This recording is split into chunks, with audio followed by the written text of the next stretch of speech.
Donc on va continuer la correction.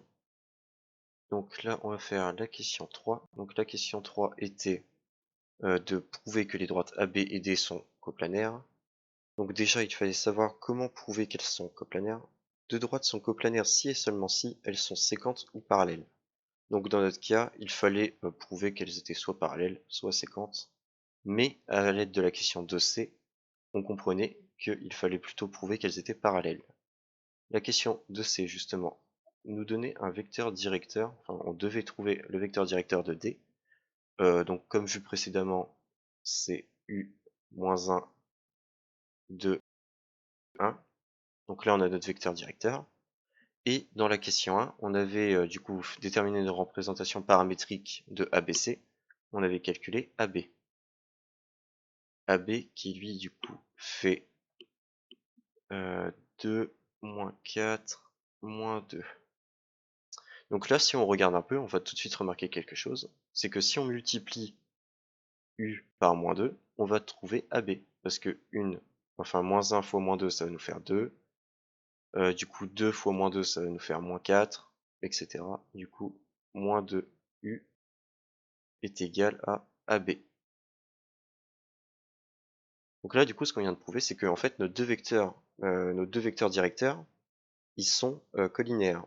Donc, comme ces deux vecteurs directeurs sont collinéaires, alors on vient de prouver aussi que D est parallèle à AB. Et donc, comme je l'ai dit juste avant, comme ces droites sont parallèles, alors elles sont aussi coplanaires. Car toutes droites qui sont coplanaires, enfin qui sont parallèles, sont obligatoirement coplanaires. Donc là, du coup, on vient de prouver que les deux droites étaient coplanaires. Donc on peut passer à la question suivante. Donc la question 4. La question 4, cette fois-ci, on nous donnait l'équation paramétrique d'un plan P, et on nous demandait de trouver le point d'intersection entre D, donc l'équation qu'on avait plus tôt, et P. Donc pour ce faire, on va devoir créer un système d'équations à 3 équations, 3 inconnues, avec 2 moins K. Donc en fait, on va reprendre tout simplement toutes les informations qu'on avait sur D, et on va aussi mettre l'égalité sur P. Du coup, 1 plus T, moins 2 plus T, plus 5T', et moins 1 moins T, moins T'.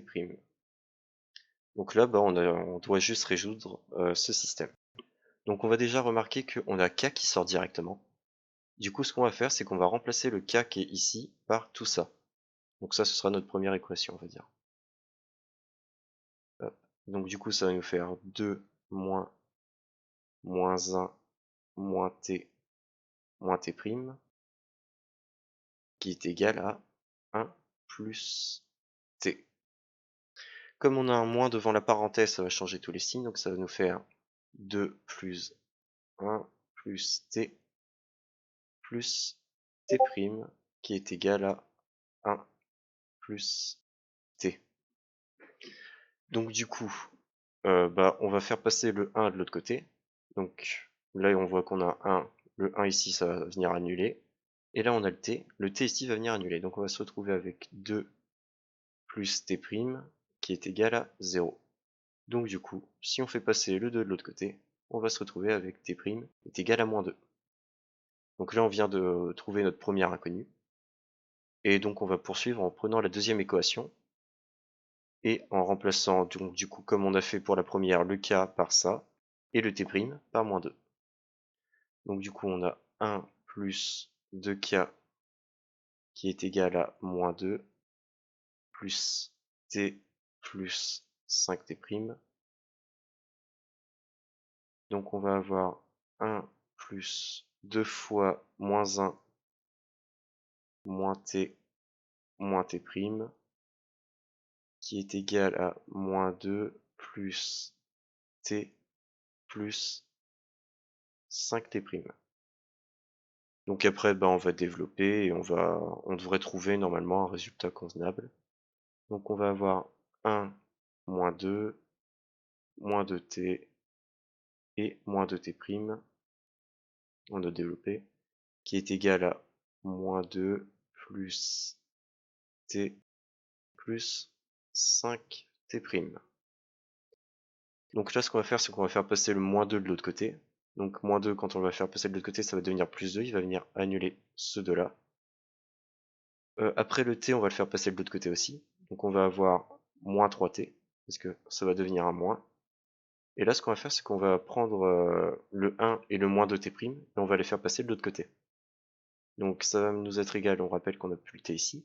Donc le 1, si on le fait passer de l'autre côté, ça va devenir un moins 1. Et donc là, si on fait passer le moins de t' ici, ça va devenir un plus de t' qui va nous faire 7t'. On rappelle qu'on a trouvé du coup que t' était égal à moins 2. Donc on va avoir moins 3t qui est égal à 7 fois moins 2, moins 14. Moins 14, moins 1, moins 15. Et donc là, on va avoir t qui est égal à moins 15 divisé par moins 3, qui est donc égal à 5. Donc là, on a trouvé que t' était égal à moins 2 et que t était égal à 5. Du coup, ce qu'on va tout simplement faire, c'est remplacer ces deux données pour trouver dans la troisième équation notre k. Donc du coup, on avait k qui va être égal à moins 1, moins t qui est du coup égal à 5, et moins 2, hop, moins 2. Hop, du coup, on va avoir k qui est égal à moins 1, moins 5, moins 6, plus 2, moins 4. Du coup, là, on a trouvé les résultats à notre système, mais on n'a toujours pas trouvé le point d'intersection entre D et P. Donc du coup, on a deux possibilités. Soit on prend l'équation paramétrique de P et on remplace T' par moins 2 et T par 5. Soit on prend l'équation de D et on remplace les K par moins 4. Personnellement, moi, je vais faire la méthode A avec on remplace les K par moins 4. Du coup, l'équation paramétrique de D, c'était 2 moins K. Donc là, on va avoir est égal à 2 moins K, donc moins 4. Hop. Y est égal à 1 plus 2K, donc à 1 plus 2 fois moins 4. Et Z égale K, donc du coup Z est égal à moins 4. Donc là ici notre X va nous être égal à 2 plus 4, parce que moins plus moins ça fait plus. Du coup ça va nous donner 6. Et ici ça va nous donner moins 8 plus 1, moins 7. Donc les coordonnées du point qu'on va appeler I, intersection entre D et P, c'est 6, moins 7 et moins 4.